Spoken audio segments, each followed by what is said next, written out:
नमस्कार बंधुरा मेघना कुकिंग फूड चैनले तुम्हारे सबाइके जानाई अनेक अनेक स्वागत। चले एलाम आज आबार एक भिडियो निये। तो आज आमी कोनो रकम रान्ना करछि ना, तो देखो रान्नाई ना बोललेও चले किन्तु खाबारই तैरी करब। तो देखो की की उपकरण निয়েছি আর কি খাবার তৈরি করব সেটা বলছি তোমাদের। দেখো এই যে এখানে আমি মটর সেদ্ধ করে নিয়েছি, আলু সেদ্ধ করে এই যে কেটে নিয়েছি। এখানে রয়েছে তেঁতুল, ধনেপাতা কুচি, বিট লবণ, সাদা লবণ, সরষের তেল, শসা কুচি, লেবু, কাঁচা লঙ্কা সেদ্ধ, চাট মশলা, আর রয়েছে লঙ্কার মশলার গুঁড়ো, আর রয়েছে এই দেখো ফুচকা বানিয়েছিলাম সেগুলো চ্যাপটা চ্যাপটা যেগুলো সেই ফুচকাগুলো আমি রেখে দিয়েছিলাম। তো ফুচকার ভিডিওটা তো তোমরা দেখেছো, আর এই চ্যাপটাগুলো আমি রেখে দিয়েছি। আর বন্ধুরা আজ আমি বানাবো চুরমুর। তো সব কিছু আমি রেডি করে নিয়ে এসেছি, এবার সেটা মাখবো, সেটাই তোমাদের দেখাবো। আর স্পেশাল সব মশলাগুলো আমি রেডি করে নিয়ে এসেছি। তো চুরমুরটা এবার মাখা শুরু করছি। তোমরা ভিডিওটা অবশ্যই প্রথম থেকে শেষ পর্যন্ত দেখতে থাকো। আর ভিডিওটা যদি ভালো লাগে অবশ্যই কিন্তু লাইক করতে আর কমেন্ট করতে কিন্তু ভুলবে না। আর যদি আমার চ্যানেলে নতুন হয়ে থাকো অবশ্যই কিন্তু আমার চ্যানেলটি সাবস্ক্রাইব করে আমার ছোট্ট পরিবারের পাশে থাকো। তো চলো আর দেরি না করে আমি এবার চুরমুর বানাটা শুরু করছি। তুমি দেখো সেদ্ধ করে রাখা মটর এবং আলুর মধ্যে দিয়ে দিলাম শসা কুচি। তো একে একে সমস্ত উপকরণ আমি দিয়ে দেব। তো দেখো এবারে দিয়ে দেব লবণ। তো বিট লবণ সাদা লবণ দুটোই দেবো, আর লবণ যেহেতু আগে সে আলু আর মটর সেদ্ধ করার সময় দেওয়া ছিল তাই আমি অল্প লবণ দেব। এবার দেখো দিয়ে দিচ্ছি ধনেপাতা কুচি। এবারে দিয়ে দিচ্ছি আমি ভাজা মশলা গুঁড়ো। এখানে আমি শুকনো লঙ্কা, জিরে, ধনে একসঙ্গে ভেজে শুকনো খোলায় তারপরে গুঁড়ো করে নিয়েছি। আর দিয়ে দেবো লঙ্কার গুঁড়ো আর চাট মশলার গুঁড়ো। তো দেখো সমস্ত গুঁড়ো মশলা দিয়ে দিচ্ছি। আর এই দেখো এখানে নিয়েছি কাঁচা লঙ্কা সেদ্ধ করে। এখানে যে মটর আর আলু নিয়েছিলাম তার মধ্যে আমি কাঁচা লঙ্কা সেদ্ধ করে নিয়েছি।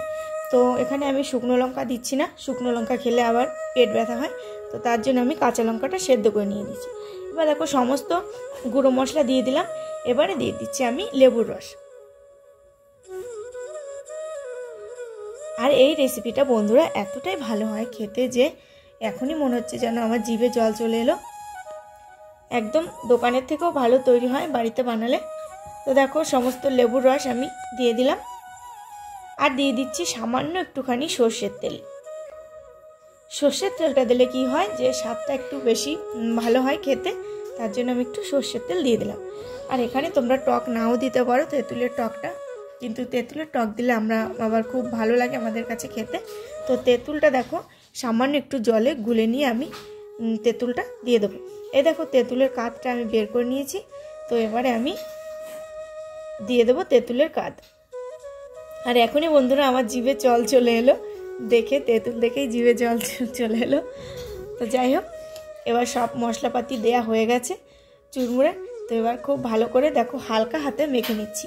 আর আমি হাত দিয়ে মাখছি, চামচ দিয়ে মাখছি না, কারণ আমরা তো আর বিক্রি করতে যাচ্ছি না। তো হাত দিয়ে মাখলে মানে সেটা খেতে একটা অন্যরকমই টেস্ট পাওয়া যায়।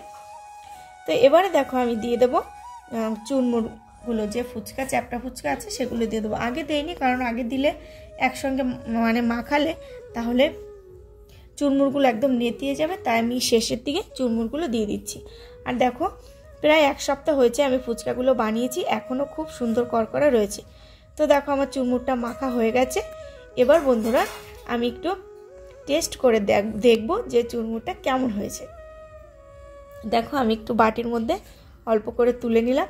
আর মেঘনা রয়েছে, তো ও মোবাইল ক্যামেরাটা ধরে আছে, ও তো দেখে ওরও জিভে জল চলে এসছে। তো যাই হোক আমি একে টেস্ট করে দেখি কেমন হয়েছে। আর সত্যি কথা বলতে কি বন্ধুরা, নিজের হাতে বানিয়েছি বলে বলছি না, চুরমুরটা কিন্তু সত্যি অসাধারণ হয়েছে খেতে। তোমরা কিন্তু বাড়িতে এইভাবে চুরমুর বানিয়ে খেতে পারো। আর বাজার থেকে কিনে আনার চেয়ে কিন্তু বাড়িতে তৈরি করে খাওয়া স্বাস্থ্যের পক্ষে অনেকটাই ভালো। তো বন্ধুরা ভিডিওটা আমি বেশি বড় করব না, ওদিকে ক্যামেরাম্যান রয়েছে পেছনে, সে খাওয়ার জন্য তার মানে ভীষণ অসুবিধা হচ্ছে, আমি একা একাই খাচ্ছি। তো যাই হোক তোমরা কিন্তু ভিডিওটা প্রথম থেকে শেষ পর্যন্ত দেখো। আর ভিডিওটা ভালো লাগলে লাইক করো, কমেন্ট করে জানিও কেমন হয়েছে। তো নতুন একটা ভিডিওতে তোমাদের সঙ্গে দেখা হচ্ছে। ততক্ষণে ভালো থেকো, সুস্থ থেকো, সুন্দর থেকো। বাই।